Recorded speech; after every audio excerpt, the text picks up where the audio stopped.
Hello everyone, welcome to the channel. I hope you are having a great day. Today's story includes family drama, gaslighting, mistrust, toxic sister-in-law, and entitled people. Let's start. Am I the idiot for not reconsidering my sister-in-law for guardianship of our kids after she initially said no? My wife, 30s female, and I, 30s male, have 2 kids under the age of 4. We haven't come to a decision on who would be the kids' guardians if something were to happen to us. There are 5 realistic parties. My sister and husband, my sister-in-law, single, my second sister, single, brother-in-law and girlfriend, long-term relationship, 5+ years, and my father and mother-in-law. Some are closer to our kids than others. Mother-in-law, father-in-law, and sister-in-law are the closest because they live so close, so we decided to ask each of our siblings if they would want guardianship over the kids. Only my sister-in-law said no, because she is younger, upper 20s, and she said wasn't sure about kids yet. No hard feelings there, she is great with the kids in the aunt role, and honestly, is the kids' favorite person right now. This weekend sister-in-law was visiting and the guardianship topic was being discussed. I was pushing for my sister and husband to be the first choice, because they are just great people overall, and other reasons I won't get into. The condition for anyone we choose is that the guardian have to move to our house, or stay in town near mother and father-in-law. My sister and husband have lived overseas for years and I didn't want the kids to be uprooted. Sister-in-law pointed out they likely wouldn't be willing to do this, because they would need new jobs and the costs of moving would be too much. Side note, we live below our means and are big on saving for early retirement. I quickly stated the guardians wouldn't have to worry about money and I would have them covered. Sister-in-law asked what I meant. At this point I started to discuss the financial aspect. Between our financials and life insurance policies, whoever took the kids wouldn't have to worry about any expenses. On top of the insurance, I'm planning on setting up our will to cover all expenses for the guardians and the kids. I would leave the kids' funds for college and extra for wedding/home or whatever else they choose. For the guardians, I would basically give them our retire plan with certain conditions. In the end, hopefully anything left would be passed on to our kids.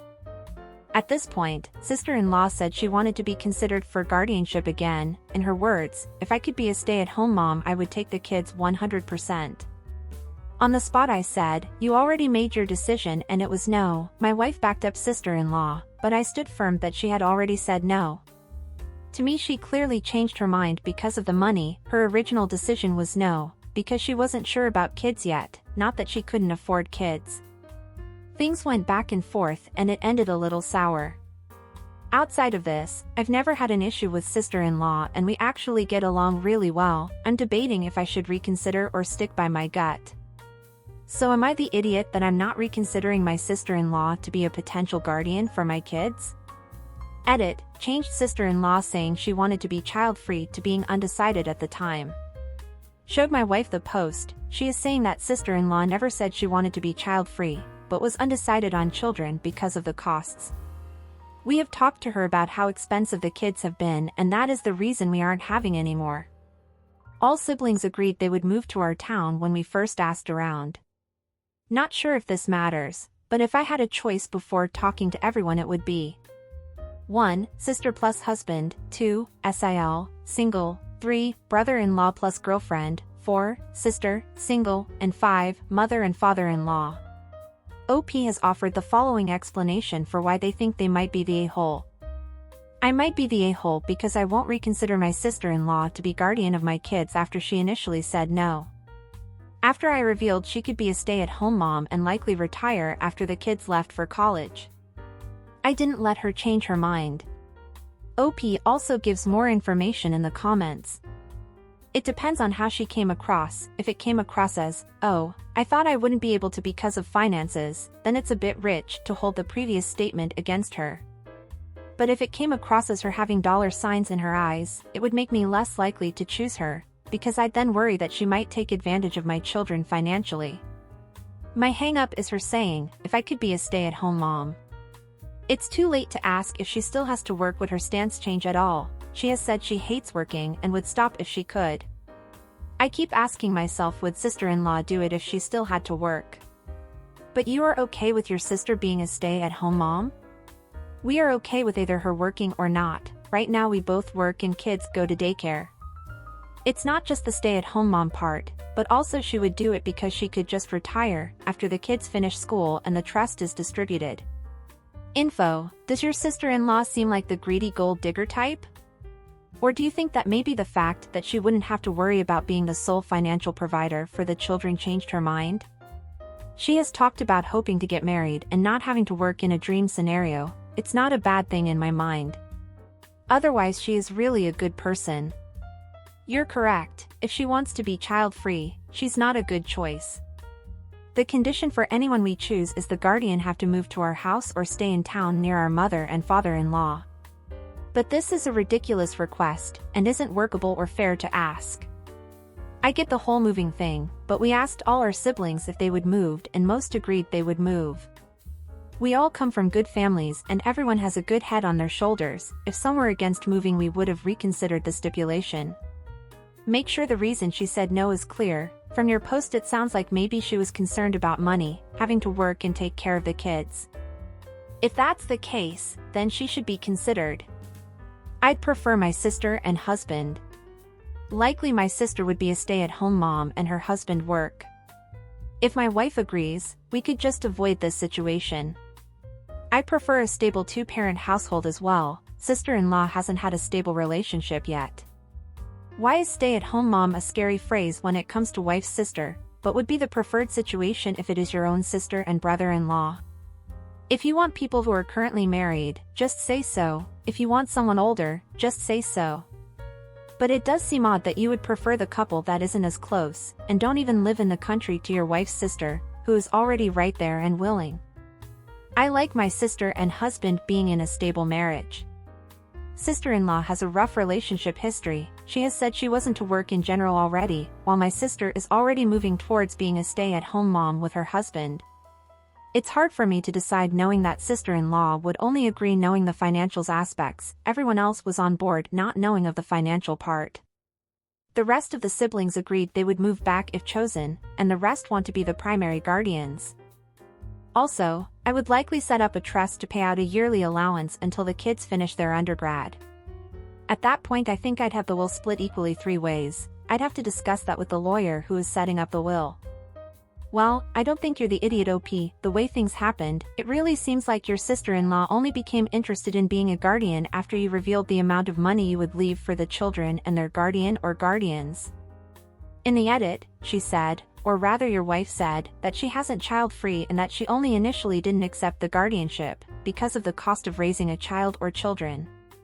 Well, if that's the case, why didn't she say that when you guys asked her in the first place? Why didn't she say that she wanted the children, but couldn't afford to raise them? Did she think you wouldn't understand that? Did she thought you guys would think ill of her for not accepting the guardianship of your children because of her lack of money? I don't know, but unfortunately the way she acted now didn't make her look good here. Because even if she is genuinely interested in being their guardian, because she loves them, wants to take care of them, and she thinks she will be a good parent to them, and the only obstacle was money, the timing and the way she expressed this was very questionable. So, I don't think OP is wrong for refusing sister-in-laws, since him isn't certain about her true interests. Also, this information that she wasn't child-free, did she only inform this to your wife now? Or you didn't understand her justification the first time? Or did she tell your wife this in private, and wife is only informing you now because you refused sister-in-law? If it is the latter, why didn't wife told her sister about the financial situation that would be left to the guardians back then? Could it be that she also has reservations about sister-in-law, but doesn't want to admit it? It's good to get this story out in the open before making the final decision. But if she only told her sister this information now, unfortunately, it is quite possible that it has everything to do with money. Maybe not, but probably yes. But also, it is clear that you want that your sister and brother-in-law be the guardians, so even if sister-in-law is sincere, I still think you would find a problem with her, even if you say won't. And what did you guys think of this situation? What do you think of OP's decisions? Do you think OP was right to refuse his sister-in-law as guardian of his children, or he is overreacting? Don't forget to leave your thoughts down below. Now let's read what the comments say before going to the update. No idiots here, but But consider that your sister-in-law only wanted to be child-free because the financial burden of children is daunting, and she worried she wouldn't be able to provide the financial stability that kids deserve. Imagine suddenly being the parent to 2 children without any ability to plan financially. That's terrifying. I think you should at least consider your sister-in-law, given that you hadn't given her the details when you asked the first time. That's a huge piece of information to leave out. You are the idiot. I read your sister-in-law's change of heart completely differently. She was likely initially scared at being young and being a single guardian/financial supporter of a family of kids, totally reasonable. Then she learned that if she were the guardian, she wouldn't have to work full-time or supply a home to live in, and could actually spend time raising the kids without that scary financial pressure, and that theoretical situation was a lot less scary for her. Also, she probably had more time to think about it. I'm saying this because I reacted the same way initially when my sister and brother-in-law were setting up their wills. I was single and in my 20s, and the thought of being the sole responsible party financially was terrifying to me. Being a single person financially responsible for a family can be scary when you are young, and I don't think her change of heart was suspicious at all. It's weird that you'd accuse her of being money-hungry or whatever if she's never given you that impression before. Additionally, you note that the kids adore her and she's close by. Sounds like you are overlooking an obvious choice here. If you're worried about the guardian being in it for the money, then leave the money in a trust with a co-trustee that's not the guardian, like your parents or in-laws or another party, so that the money is used only for food, shelter, healthcare, school, and other child-related needs. It's also completely unreasonable to ask people to move in order to take in and raise your kids, basically forcing them to give up jobs, community, a whole life they built, and if they have their own kids, schools and more. Not the idiot, she changed her mind because she realized she'd get paid for it, not because she'd actually take care of your children well. Do not change your mind. I disagree. It is responsible for her to say no when she might not be able to afford it, but now that she knows about the money she would be able to take care of the kids, unless there are other factors involved. Not the idiot, she only wanted to do this when money was involved. I get being financially responsible for children is a lot, but she isn't saying she will work and use the money to take care of the kids. She's gonna use it to stay at home. I wouldn't trust that. And what about you guys? Do you agree with the comments? Do you have different opinions than those expressed here? Don't forget to leave your thoughts below. Now let's go to the update. Oh, and I hope you are enjoying the video so far. If so, don't forget to leave a like, subscribe to the channel, and turn on the notifications to know when a new video is out. Now let's read the update. Update: Am I the idiot for not reconsidering my sister-in-law for guardianship of our kids after she initially said no? Thought I would give an update on this situation since there's been a few revelations. There was some fallout with my sister-in-law, which I'll get to. After further discussion with my wife, we decided her parents would make the best guardians if we were to pass. For some reason, if they were unable to take the kids, my sister and husband would take over the guardianship. We spoke with all of them together and everyone was on board. I explained the financial part to both mother-in-law and father-in-law, sister and husband, and there was no issues or concerns. Our family financial advisor worked with our lawyer to set up the financial side. In short, living expenses are paid for, guardians get paid nicely, and the rest gets split between the kids. We noted sister-in-law would be included for family expenses of special occasions and trips/vacations, which we thought was fair since she is a part of the kids' lives already. Now for the fallout with sister-in-law. We spoke with her and explained why we chose the other family members as guardians. It was really about the two-parent household dynamic. The whole thing about her saying no before learning about the money is an afterthought. She wasn't happy with our choice and started explaining why her being a single parent shouldn't be considered. I just explained with all else being equal, we would want a two-parent household over single parent. I did say that if she were to get into a committed long-term relationship, we would be open to reconsidering. She was upset, but not much else was said. Since the conversation with sister-in-law, things have been strained unfortunately. With our finances be partially revealed, the relationship with her really changed. When she hangs out, she has talked inappropriately to our kids in my opinion, stuff like wouldn't it be great if she was a permanent babysitter, or wouldn't be great having her around for family vacations all the time, also talks bad about my sister and husband to the kids. Yeah, that is really not good. Whenever we get together with our in-laws, she expects us to pay for everyone's meals each time, and if we don't pay there is always a comment from her. Before we would switch off between father, mother-in-law and us, but sister-in-law never paid for meals. The last straw was when her old dog needed something like a $5,000, $7,500 surgery. She came straight to us to pay and I said we would not pay for the surgery.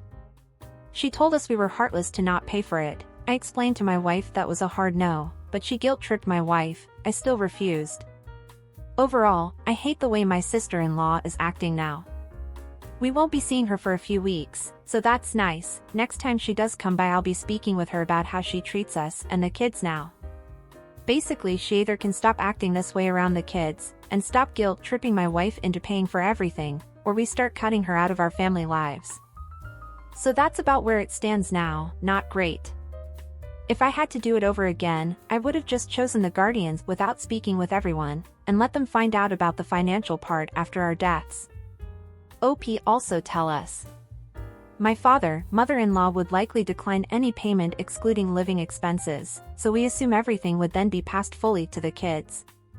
My two sister and dad are set to be trustees. It would likely be handled by my eldest sister and the other two just being a formality. I have no concerns between the three of them. My direct family is very tight with money and don't let it leave our pockets easily. They would never let it slip to sister-in-law. We should have informed sister-in-law earlier about financial assistance. At the end of the day she was fourth on our list behind mother-in-law and father-in-law, sister and husband, and brother-in-law and long-term girlfriend. Sister-in-law will always be involved in the kids' lives, unless she keeps acting this current way. This is why we made it clear to our guardian choices that she should be included in certain family events. It's not a requirement, but a recommendation of sorts. Nobody has an issue with sister-in-law between our two families, except for me with her current behavior. Did your wife give the money for the dog to sister-in-law? If yes, you need to separate the finances since it seems like your wife did that behind your back, after you said no. Just looking out for the financial stability for your children's future. My wife told me right away. One thing my wife trusts me with is money and financial planning. When we met, she was basically living paycheck to paycheck. After a few months she let me help with her finances. It basically blew her mind when I helped her invest $7,500 in one calendar year without major life changes. We moved in, got engaged, and married, so our finances started to merge and she doesn't look for as many updates. I used to give bi-weekly updates, then monthly, and now it's quarterly. We have a healthy relationship with our finances. She trusts what I say, but I'm willing to give in to certain things. In truth she is the cheapest partner I ever had. No luxury items. She shops at TJ Maxx, wants to keep her 11-years-old Toyota, and could live off simple spaghetti marinara. I don't understand why you would disclose your finances. It's none of anyone's business any more than the kids' expenses will be covered. Our top choice at the time was my sister and husband who lived overseas. People thought it was too much to ask, so I mentioned the financial benefits of being our kids' guardians. Bad decision when I look back at it. Info: any possibility she is acting out because she is still angry with your choices and the reasoning behind them? I'm sure that is a part of it, so this break from her will be good and give us both time to cool off. She's really isn't a bad sister-in-law, but she might just be a little annoyed. Wow, she has really shown her true colors. It's all about the money. What is really sad is she assumed your kids would be a burden and is only really interested if she is handsomely compensated. You cannot trust her to be an adult around the kids and she feels entitled to your money. She has dug her own grave over this. She will reap what she is sowing. Exactly this, very sad situation, OP. Your initial gut reaction was correct that she only wanted access to your money. If she became the guardian, she would drain all of your saved retirement money and your children would get nothing. I, personally, don't think the guardian should get paid for being guardians. All expenses should be covered, but that's all. I also think your in-laws would be perfect guardians. I might be worried about your sister-in-law trying to guilt them into giving her money if you did die. Another reason for you to make a trust and name an independent trustee. This can just be a friend, to watch over your money if it's a large estate. Money does crazy things to some people, and now you know your sister-in-law is one of those people. Good luck, not the idiot for any of your decisions. I mostly agree with you, but putting the children's needs first might impact a guardian's income, cutting back on overtime, declining a promotion that requires relocation or frequent travel, etc. So in some situations, offsetting that could make sense. This is why we did it. We didn't want our top choices to be deterred. Well, I'm sorry that OP's sister-in-law started acting differently towards them, especially towards the children, after finding out their real financial situation. I'd like to say that this is unusual, but unfortunately it happens more often than we'd like. Someone finds out that a person, family member, friend, acquaintance, whatever, has a different financial situation than they think they have, and they start treating them differently. Whether it's for more or less that they think, their behavior towards the person changes. I don't know if sister-in-law is acting this way because she's angry about not being chosen to be the guardian, or if she really believes that if her sister and OP have money, she should benefit from their financial situation too. I'm not saying that this is right, I'm just saying it happens. Or if she went or is going through financial difficulties, and thought that the family couldn't help, but now she finds out that they can and it's mad that they, quote, hid it from her. I don't know, but she is resenting everyone involved in the situation, OP, his wife, OP's sister and brother-in-law, even the children. OP didn't mention her behavior towards her parents, but I don't doubt that they're having some kind of retaliation also. So I completely understand you wanting to call her out for her current behavior, but refusing to pay for the poor dog's surgery? I know he's her responsibility, but if the dog didn't have the surgery would he had died? I understand that you're upset with her, and she's being a huge idiot, but I wouldn't let the dog pay, or die, because of their a-hole owner's stupidity. But still, what makes me more wary of her is that she's upset about something that, hopefully, will never happens. Since she would only enjoy the money and everything if both OP and her own sister are no longer here, and if, when that happens, both of their children are still minors. Something that I believe no one in the family wants this to happen, including sister-in-law, at least I hope. Well, I also think it was best that you guys had this break from sister-in-law, at least for now. Then OP gave us a mini update 1 year later. Do you perhaps have an update on how that conversation went? Did she stop being an ass? I'm dying to know. Things were awkward for a while. Sister-in-law got engaged to a short-term partner surprisingly. She had been focused on moving and wedding planning, so not much has come up about this. So things have been fine because she has been so distracted. We will see how long it lasts. Well, I hope things are better now and that she realized how wrong she was acting. And I hope her wedding and marriage works out. Maybe this can make her happy. Good luck to everyone. And that's it for today, everyone. I hope you enjoyed it. Until next time.